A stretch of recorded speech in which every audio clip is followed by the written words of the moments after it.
Consumer Reports just overturned what most people believe about reliable SUVs. 7 models rose to the top, several with near-perfect scores. And the #1 pick shocked almost everyone. But that's not the real story. What's more disturbing is this. Some of these SUVs are quietly discouraged by dealerships. Not because they're bad, but because they're too reliable. They don't break, they don't generate service revenue, and they don't leave room for profit padding. We're counting down from 7 to 1, and each one gets more uncomfortable for the industry. By number 3, you'll see why mechanics buy these for their own families, and number 1 will change how you shop forever. Let's start where most lists won't. Number 7, Mazda CX-50.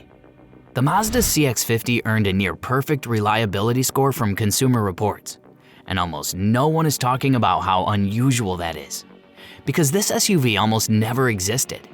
During development, Mazda reportedly considered killing the CX-50 more than once, not because it failed, but because it was too expensive to build correctly. Internal analysts warned that over-engineering an SUV like this would destroy margins. The safe move was to simplify it or walk away. Mazda didn't. Instead, they built it like failure wasn't allowed. The suspension is rated for loads hundreds of pounds beyond the vehicle's actual weight. Engine mounts are reinforced far beyond typical industry standards. This wasn't optimization, it was excess by design. And the data reflects it. Owner-reported problems are roughly 70% lower than the segment average. That's where the tension starts. Dealers don't love selling the CX-50. Slimmer margins and fewer profitable add-ons mean buyers often get steered elsewhere, told it's underpowered or not worth the money. The numbers disagree. The 2.5-liter engine makes 227 horsepower and is paired with a 6-speed automatic Mazda tested to 500,000 miles. Inside, it gets worse for competitors. Real stitched materials, metal controls, a cabin quieter than SUVs costing far more. The biggest criticism? No touchscreen on many trims. That was intentional. Mazda chose physical controls to reduce distraction, and owners agree. Satisfaction hits 94%, with electrical issues near 0. Mazda skipped the gimmicks, and whether dealers like it or not, the long game worked. Number 6, Toyota Highlander Hybrid. This is where prices rise, and Toyota quietly rewrote the reliability playbook. The Highlander Hybrid earned a 91 reliability score from Consumer Reports. That's impressive on its own. What makes it shocking is why. The hybrid system isn't new. Its core design dates back more than a decade. While competitors chase novelty, Toyota refines proven technology and refuses to change it unless failure demands it. Boring? Maybe. Unbreakable? Almost. This system has survived millions of real-world miles, extreme climates, and years of owner abuse. The result isn't cutting-edge tech. It's a powertrain that simply won't quit. Then there's the number that shouldn't exist: 36 miles per gallon in a 3-row SUV. Toyota achieves this with an ultra-efficient planetary gear system that blends gas and electric power with minimal energy loss. Here's where dealers intervene. The hybrid costs about $8,000 more than the gas version, so buyers get steered toward the cheaper model. What rarely gets mentioned is the rest of the math. 98% battery reliability over 10 years, resale values about 20% higher, and total ownership costs that often come out thousands cheaper within 5 years. Availability is the final hurdle. Demand outpaces supply, and some dealers bait buyers with hybrids they don't actually have. Inside, the Highlander Hybrid avoids flash, physical buttons, simple systems, fewer failure points. Consumer data shows that matters. The third row is tight by design. Toyota prioritized safety and cargo space. It was a trade-off. The data says it paid off. Number 5, Subaru Outback. This is the vehicle mechanics quietly buy for their own families. The Subaru Outback isn't technically an SUV, it's a lifted wagon, but Consumer Reports includes it there because the capability is real, and the data backs that up. Here's the stat that matters. Nearly 90% of Outback owners buy another one. That kind of loyalty isn't branding, it's trust. And yet, the Outback is polarizing. It's not pretty. Subaru knows it. They've refused to redesign it just to chase trends because their engineering culture prioritizes function over appearance. That philosophy shows up in the drivetrain. Subaru's symmetrical all-wheel drive sends power front and rear all the time, unlike most systems that wait for slip. It's more expensive to build, hurts margins, and that's exactly why competitors avoid it. Subaru doesn't. The result is predictable traction, fewer owner-reported issues, and a reliability score in the high 80s. The main complaint? It's slow. The base engine makes 182 horsepower, unimpressive on paper, but unstressed engines last longer. Subaru chose longevity over acceleration. Inside, it's built to survive winters, mud, and neglect. Nothing flashy, everything durable. Then there's visibility. Thin pillars, huge glass, minimal blind spots. Consumer Reports found it beats camera-heavy rivals. Add nearly 9 inches of ground clearance, low running costs, and real-world durability, and you see why mechanics buy them. Number 4. Lexus RX 350. This is where luxury stops trying to impress you and starts trying to keep you calm. The Lexus RX 350 has been the best-selling luxury SUV in America for over a decade, which is strange because it's not the fastest, flashiest, or most high-tech option in the segment. So why does it keep winning? Because Lexus obsessed over something competitors ignore: long-term satisfaction. Consumer Reports gives the RX a 93% reliability score, and more importantly, that score barely changes over time. While most vehicles decline with age, the RX stays consistent by design. Lexus subjects its components to extreme testing before production. Switches, seat motors, door handles, all cycled far beyond normal use. It's expensive, excessive, and results in vehicles that simply don't wear out. Under the hood is a naturally aspirated 3.5-liter V6 that's nearly 2 decades old, ancient by industry standards, and one of the most reliable engines ever mass-produced. Critics call the RX boring to drive, soft ride, numb steering. Owners don't care. Comfort lasts longer than excitement. Inside, materials hold up. Panels don't creak. Controls still feel new years later. Lexus even uses acoustic glass throughout the cabin, creating near silence at highway speeds.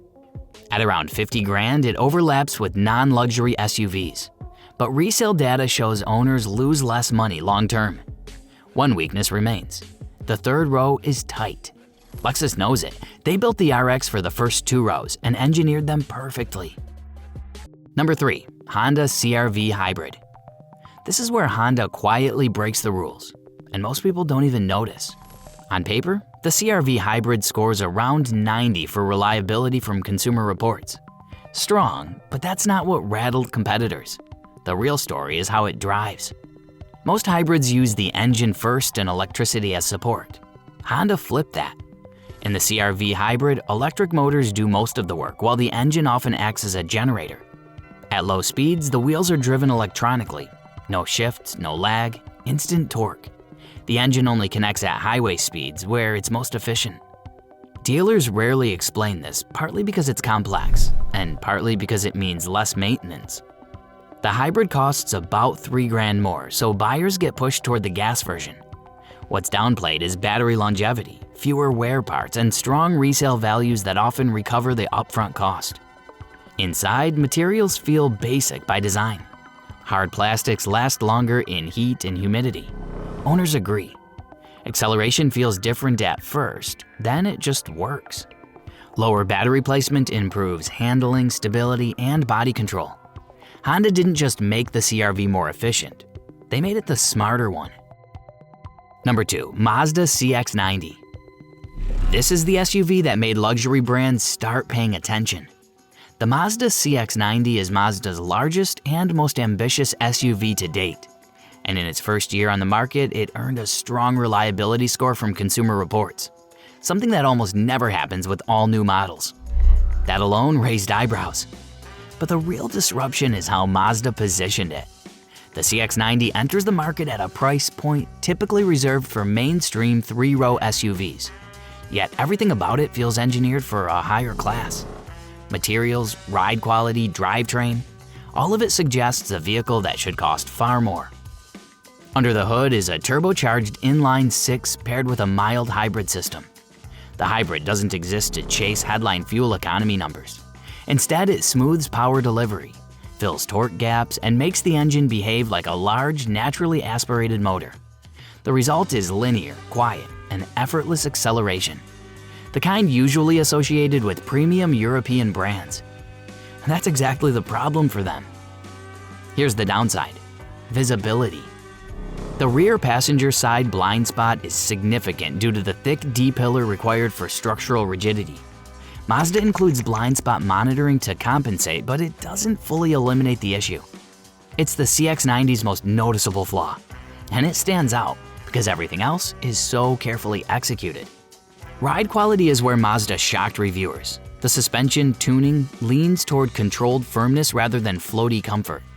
Rough roads are absorbed without excess body movement, and passengers report less motion sickness than in softer competitors. Mazda struck a balance many brands miss. There's another surprise hiding in the spec sheet: towing capacity. Rated up to 5,600 pounds, the CX-90 outpulls most vehicles in its class. More importantly, owners report stable behavior and minimal drivetrain stress even when towing near the limit, a sign of conservative engineering. One subtle detail reveals how much thought went into this platform: the brake system. Many hybrid SUVs struggle with smooth transitions between regenerative and friction braking. The CX-90's system blends the two so seamlessly that most drivers never notice the handoff. It's a small thing, but small things shape daily satisfaction. Now for the controversy. Demand has surged, and some dealers have responded with aggressive markups. Mazda has openly pushed back, even threatening to reduce allocations to stores that gouge customers. Despite that, inflated pricing still appears in certain markets. The CX-90 wasn't meant to be exclusive. It just turned out to be that good. Next is number 1, the SUV that breaks the rules, breaks waiting lists, and forces the entire industry to explain itself. Number 1, Toyota RAV4 Prime. This is the vehicle that ignores categories and somehow dominates all of them. The Toyota RAV4 Prime earned one of the highest reliability scores Consumer Reports has given any SUV in recent years. That alone would be impressive, but the Prime isn't just reliable, it's absurdly quick. This plug-in hybrid family SUV reaches 60 miles per hour in the mid 5-second range, quicker than many performance-branded crossovers. You get roughly 300 horsepower, instant electric torque, and the ability to drive daily errands without using a drop of fuel. That combination shouldn't exist in one vehicle, and yet it does. The Prime offers around 40+ miles of all-electric range, enough to cover most commutes. When that's depleted, the hybrid system takes over seamlessly, delivering long-distance range comparable to traditional gasoline SUVs. It behaves like an EV when you want one, and like a road trip machine when you need it. Now for the frustration. You probably can't buy one. Demand has overwhelmed supply to the point where waiting lists stretch well over a year in many regions. Some dealers add massive markups simply because they can. It's a rare case where the market, not the manufacturer, limits availability. Why the obsession? Because Toyota accidentally built a near-perfect everyday vehicle. The RAV4 Prime can even act as a power source. Owners use it to run appliances, internet equipment, and essential electronics during outages. It's effectively a rolling backup generator that also happens to be an SUV.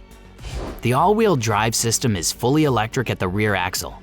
No drive shaft, no mechanical link, just independent electric torque that provides exceptional traction and stability, often outperforming traditional mechanical all-wheel drive setups in real-world conditions. Here's the trade-off.